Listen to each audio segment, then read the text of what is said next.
कक्षा 7 भूगोल का अध्ययन करेंगे। प्राकृतिक प्रदेश एवं जनजीवन के अंतर्गत मरुस्थलीय प्रदेश का अध्ययन करेंगे। तो प्राकृतिक प्रदेश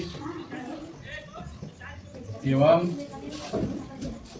जनजीवन, इसमें हम जो है पढ़ेंगे मरुस्थल।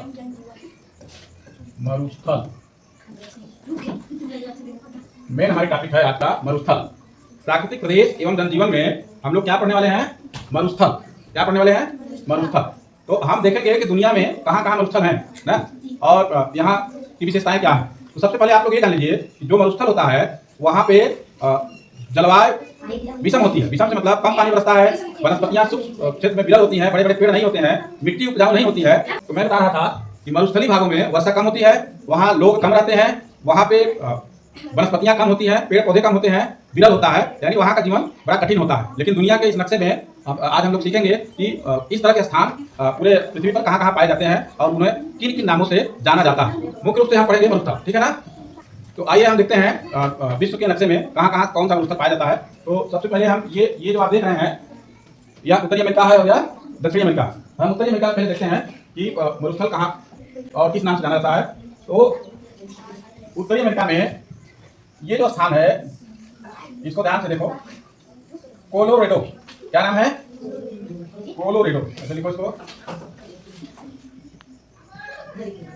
कोलोरेडो। दूसरा है एरिजोना। ये बेल्ट है एरिजोना। यानी उत्तरी अमेरिका में मुख्य रूप से दो मरुस्थल हैं, एक कोलोरेडो के नाम से जाना जाता है और दूसरा जाना जाता है एरिजोना के नाम से। इसी तरह हम जो है दक्षिणी अमेरिका में आते हैं। तो दक्षिणी अमेरिका में जो मरुस्थल है उसका नाम है अटाकामा। अटाकामा। ये जो भाग आप देख रहे हैं महाद्वीप का, इस बेल्ट में ये पाया जाता है अटाकामा मरुस्थल, लंबे लंबे। हम अफ्रीका में आते हैं। तो अफ्रीका में जो मेन मरुस्थल है उसका नाम है सहारा। सहारा। ये जो आप देख रहे हैं, जितना ये भाग आपको दिखाई दे रहा है, ये सहारा मरुस्थल है।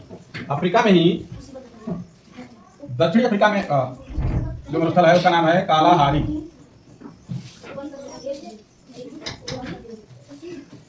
कालाहारी, ये भाग जो है ये कालाहारी है। आपने दक्षिणी अफ्रीका में देखा कालाहारी मरुस्थल ना। यहीं पर जो है एक मरुस्थल है, इसका नाम है अरेबियन। अरेबियन।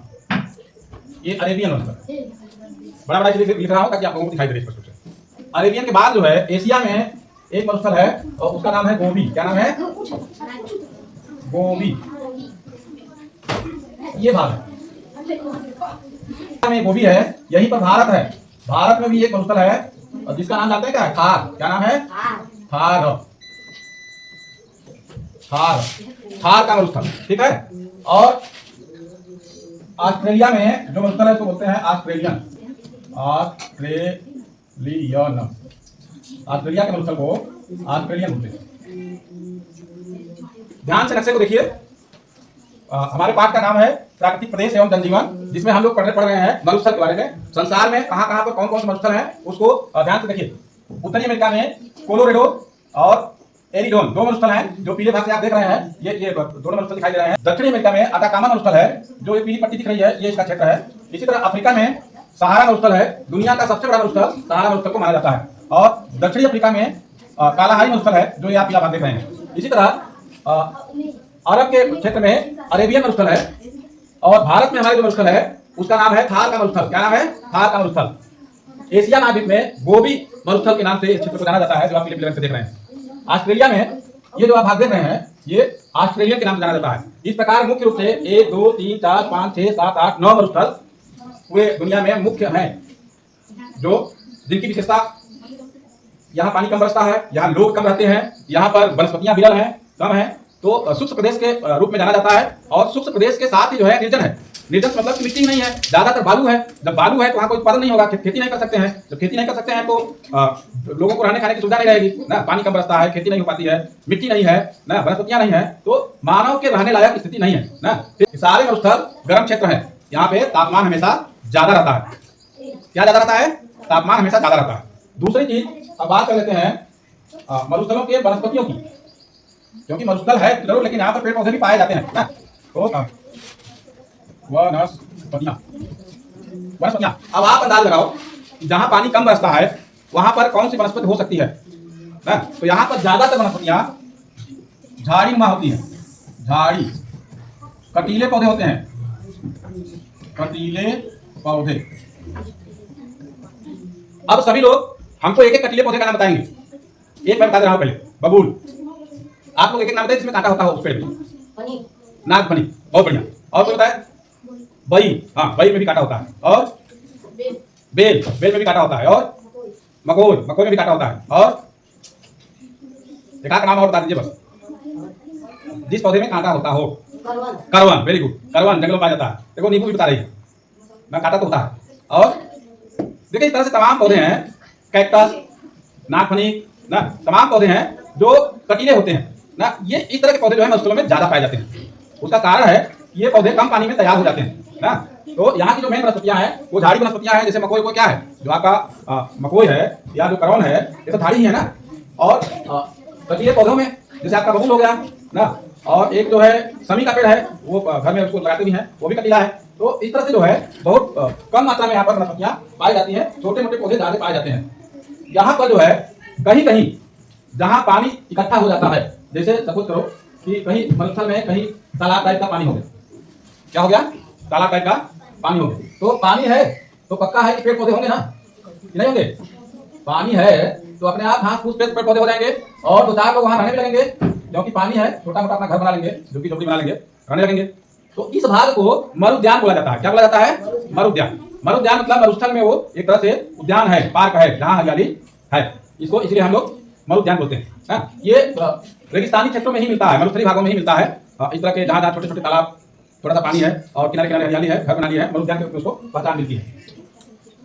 और वनस्पतियों में जैसे बताया ना, देखो वनस्पतियों में खजूर कितने लोगों ने देखा है? खजूर का पेड़ कितने लोगों ने देखा है? मरुस्थलीय भागों में खजूर बहुत ज्यादा पाया जाता है। क्या पाया जाता है? खजूर। और खजूर के साथ वहां पे तार का पेड़ भी पाया जाता है। तार, तार, हाँ, जिससे तारी बनती है, उस तार का पेड़, वो तार का पेड़ मरुस्थलों में ज्यादा पाया जाता है। खजूर ज्यादा पाई जाती है मरुस्थलों में। लोग खजूर उसी तरह से खाते हैं जैसे हम लोग यहाँ पर महुआ खाते हैं। यहाँ महुआ ज्यादा है ना, वहाँ खजूर ज्यादा है ना। खजूर, यहाँ भी खजूर कहीं कहीं आप लोग देखे हो तो यहाँ कोई खाता नहीं है ना, जो जानता है खाता है, जो नहीं जानता है बताओ ना। लेकिन बड़ी महंगी बिकती है खजूर, 400-500 रुपए किलो बिकती है। खजूर का फल बिकता है 400-500 रुपए किलो, 1000 रुपए किलो। मतलब मरुस्थलीय भागों में जो मुख्य सवारी है वो है ऊंट। क्या है? ऊंट। चलो ऊंट यहाँ लिख रहे हैं, ये ऊंट। ऊंट को यहाँ का मतलब रेगिस्तान का जहाज बोलते हैं, रेगिस्तान का जहाज। ऊंट को हम क्या बोलते हैं? ऊंट को हम क्या बोलते हैं? रेगिस्तान का जहाज। जहाज है ना, रेगिस्तान का जहाज। ऊंट को हम रेगिस्तान का जहाज बोलते हैं। और रेगिस्तान, क्योंकि रेगिस्तान में बालू ज्यादा है, तो वहां पर बालू में आप लोग चले हो कभी? सोन नदी के बालू में चले हो तो जल्दी जल्दी भी चलते हो तो पैर आगे नहीं बढ़ता है ना, बालू में पीछे सर जाता है। तो पता चला 2 घंटे का रास्ता अगर है तो वो 6 घंटे लग रहा है, 7 घंटे, 10 मिनट का रास्ता 1 घंटे लग रहा है। उसमें ऊंट बड़ा काम आता है। ऊंट के पैर छोटे छोटे होते हैं, हाँ लंबे लंबे, बहुत बढ़िया। कम से कम आप लोगों ने ऊंट देखा है। ऊंट के पैर लंबे लंबे होते हैं, इतने हम लोगों से भी ज्यादा लंबे ना, कोसा से ज्यादा लंबे। तो वो एक पैर यहाँ है, दूसरा पैर वो 2 मीटर आगे रख देंगे ऐसे ना। तो इस तरह से ऊंट जल्दी जल्दी रेगिस्तान में आगे बढ़ता है, इसलिए उसको वो जल्दी पहुंचा देता है रेगिस्तान में, इसलिए रेगिस्तान का जहाज उनको बोला जाता है। इस बात को याद रखिएगा। अब जो है बाकी जीव जंतुओं में रेगिस्तान में क्या पाए जाते होंगे? जहाँ पानी भी कम बरसता है, जहाँ खाना दाना भी नहीं है, जहाँ लोग भी नहीं है, तो वहां पर छोटे छोटे जीव पाए जाएंगे। उन छोटे जीवों में आप समझ लीजिए जैसे सांप है, नेवला है, सांप है, नेवला है, बिच्छू, ये छोटे छोटे जीव जो है रेगिस्तानों में पाए जाते हैं। लोमड़ी है, लोमड़ी के अलावा जो है चूहे हैं, हर जगह मिलते हैं ना। वो ये सब जीव आप लोग देखे भी होंगे, नाम भी सुने होंगे तो ये सब जीव जहाँ कम पानी रहता है वहाँ पर ये भी रहते हैं। तो ये जीव जंतु वहाँ पे पाए जाते हैं। सांप, नेवला, बिच्छू, लोमड़ी, चूहे, गो आदि छोटे मोटे जीव, और चिड़ियाँ तो हर जगह पाई जाती हैं ना। तो चींटी चींटी मतलब वो जीव जो कम पानी में ज़्यादा दिन तक जी लेते हैं। मानव जीवन। अब आप इस क्षेत्र को आपने पढ़ लिया, आपने अंदाज लगा लिया कि यहाँ पानी कम बरसता है, यहाँ मिट्टी नहीं है, बालू ही ज़्यादा है, पथरीला भाग है और पेड़ पौधे भी नहीं है, कम लोग रहते हैं। तो सीधी सी बात है, यहाँ रहना बड़ा कठिन है। यहाँ रहना क्या है, बड़ा कठिन है। तो यहाँ पर बहुत ज्यादा लोग नहीं रहते हैं ना। बद्दू एक जनजाति है ना, ये अरब में रहती है। दूसरी जनजाति है बूसमैन, ये कालाहारी में रहती है। कालाहारी, ये मुख्य रूप से मैं बता रहा हूँ ना। अब देखिए अरब कहाँ, ये अरबियन लिखा है, तो ये अरब है। तो यहाँ पर बद्दू मिलते हैं यहाँ पर ना। और बूसमैन, कालाहारी देखिए यहाँ लिखा, ये कालाहारी। तो ये मुख्य जनजातियाँ हैं।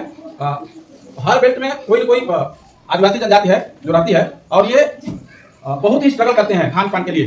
ज्यादातर जब कुछ नहीं मिलता है तो ये लोग जीव जंतुओं को ही मार के खा जाते हैं। जैसे जो आप देख रहे हैं ना, लोमड़ी है, नेवला है, सांप है, बिच्छू, चूहे, ये सब भी मार कर खा जाते हैं ना। तो क्योंकि भूख लगती है तो आप लोगों में भी कोई ना कोई ऐसा होगा जो मुर्गा मछली खा लेता होगा। किसी ने मतलब किसी को मार के खा लेते हो जीव जंतु को। तो जबकि यहाँ अनाज बहुत ज्यादा है, पर्याप्त है, फिर भी लोग खा लेते हैं ना। और वहाँ तो नहीं है, तो वहाँ तो मजबूरी है। तो इस तरह से इनका जीवन यापन बड़ा कठिन है ना। और इनका व्यवसाय जो मुख्य व्यवसाय है, ये मुख्य रूप से चरवाहे के रूप में है। चरवाहे, यहाँ पर भेड़ बकरी यहाँ की मुख्य जानवर है, जंतु है, जिसको ये पालते हैं और इन्हीं को चराते हैं और इन्हीं के उत्पाद का प्रयोग करते हैं, जैसे दूध का और जो है इनके मांस का, इनके चमड़े का। तो इस तरह से ये यहाँ पर जीवन यापन कर रहे हैं। मेरे ख्याल से आपके समझ में आ गया होगा। आज के पाठ का मेन जो सार है वो समझ लीजिए।